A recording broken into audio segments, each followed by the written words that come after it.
This is a presentation about how best to support children's confidence in maths. There is evidence to suggest that maths is closely related to confidence and belief. According to research done by the National Numeracy, a big issue with maths is not lacking in ability, but rather having a negative attitude towards it. The fear of failure is likely to be greater in a subject where there are clearer wrong and right answers, such is the case as so often in maths. To a child and adult, a cross is a sign of not being good at something, and too often in maths, the misconception is that a bad grade means that you are bad at maths. In the UK, not being able to do maths is often worn as a badge of honour, which is not something we often hear people say about other subjects.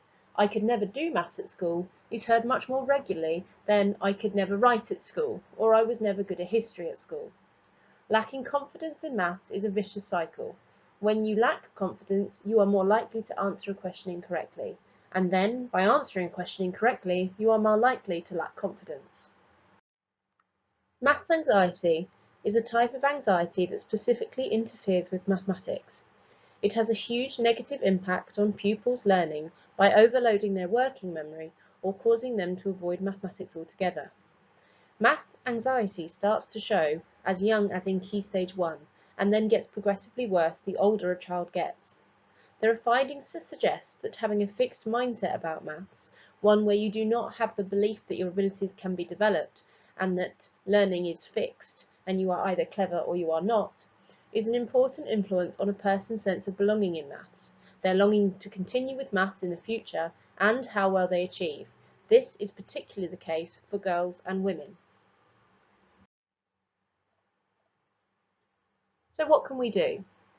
First and foremost, a more positive culture around maths must be created, and we must talk often about the benefits of mathematical learning. And when we speak about this, it is not just calculation and number.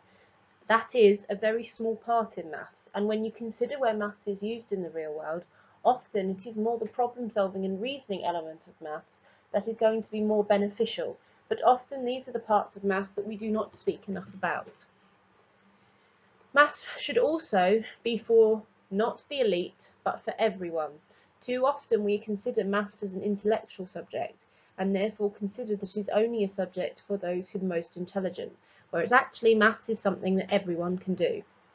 Children need to be taught that the brain is like a muscle, which can get stronger and work better the more it is used. If we want to get better at something, we have to train our brain, we have to practice. And rather than praising attainment and test scores, we must praise effort, perseverance, strategy and improvement, rather than intelligence and outcome. For example, it is more important to praise the improvement of a times table score than it is the overall achievement of the total. It is more important to praise a child who sticks with something and works out a problem than it is whether the answer is correct or not. It is also important to remember that everyone can be affected by maths anxiety. A fear of maths isn't restricted by age, gender, or even position in school. Teachers can suffer from maths anxiety too, just like parents and carers. In addition to the age-based anxiety discussed above, it is also worth noting that recent research from Cambridge University has found that girls are more likely to report maths anxiety than boys. A quote from Ross McLennan says, "Teachers, parents, brothers and sisters and classmates can all play a role in shaping a child's maths anxiety." What pupils think about their own maths ability can be affected by adults' maths mindsets. When a child talks negatively about their maths, it is natural for adults to try and empathise and make them feel better. However, by telling a child that you were also bad at maths when you were younger or as an adult, or that maths concepts you learnt as a child have proved no use to you as an adult, you are embedding that it is okay to use such statements, which promotes a fixed mindset and gives the idea that being bad at maths is somewhat genetic or predetermined.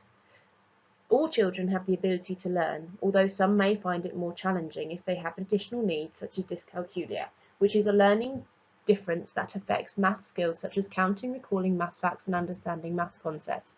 It is most easily identifiable by the lack of understanding of simple maths concepts after prolonged periods of practice, and if you are worried about your child, please do speak to an adult in school. For the majority, however, it is a negative mindset which is most likely to be impacting their mathematical ability. If we want to support children with their maths anxiety, we need to ensure that we are not supporting fixed ideas about mathematical ability. Instead, we should be validating how they are feeling before turning their statements into positive ones and looking for solutions.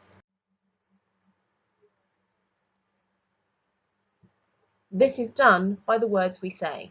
What we need to try to do is stop saying things such as "I'm just not good at maths," or "I'm not a maths person," or "I wasn't born with the maths genes," and start saying statements which are that of a growth mindset, such as "Intelligence can grow as long as I or you continue to make an effort.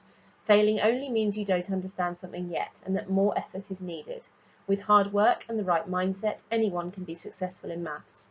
Asking for help is never something to be afraid of. Maths can be hard, but I or you can do it." It is important to remember that every time we make a mistake, a spark is made in our brain, and that gives us the opportunity to learn. If you are an adult who finds maths hard, anxiety can be especially bad when your child asks for your help with a maths problem. If you are not a confident mathematician, it is okay to tell them that, but try and word it in a growth mindset way. For example, "This is something I find hard, but I know we can learn it if we give it time and effort." Try to avoid telling them, "It's okay, I was never any good at maths at school." Instead, steer them towards help. This could include messaging the class teacher on Class Dojo, or you may find it beneficial to watch a tutorial online. BBC Bitesize provides support and will also have lots of how-to videos available on the school YouTube channel. The best thing you can do is tell them that not understanding is okay, but that it is important to keep trying. With enough practice, your brain will grow, and what once felt hard will feel easier eventually. Rome wasn't built in a day. How to help your children overcome maths anxiety at home. Make sure you do regular practice little and often. 10 minutes a day is better than a grueling 45-minute session on a Sunday afternoon. Make sure you practice only what has been taught already. Don't try and teach things from scratch at home. Make sure if a child is wanting to practice at home, they are only doing things that they have already learnt in school. Make maths a part of everyday life. Parents and carers have the opportunity to make maths real, arguably more than teachers do at school.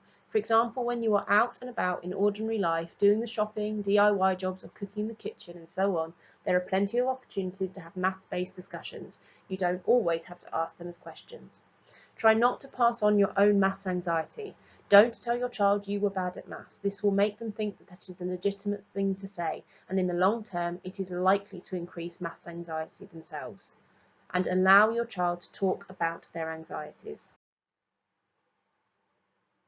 Thank you for taking the time to listen, and if you have any questions or require any support from the school, please do contact Miss Light via the school office or contact your child's class teacher on Class Dojo.